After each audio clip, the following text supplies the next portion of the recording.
लोकशाहीचा बुलंद आवाज, रिपब्लिकन वार्ता, महाराष्ट्र। पैठण तालुक्यातील सोनवाडी जवळील खुले जिल्हा कारागृह वर्ग 1 येथे 28 मे 2025 रोजी सकाळी 11 वाजता अनावश्यक जनावरांचा लिलाव अधीक्षक बाळ राजेंद्र निमगडे यांच्या मार्गदर्शनाखाली पार पडला।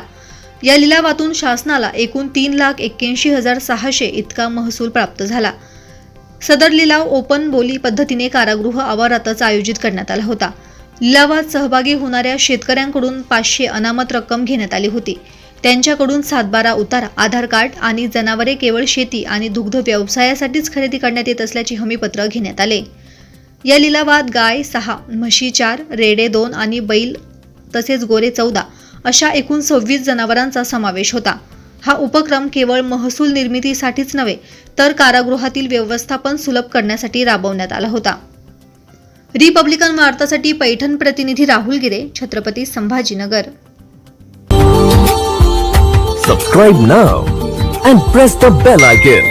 Never miss an update.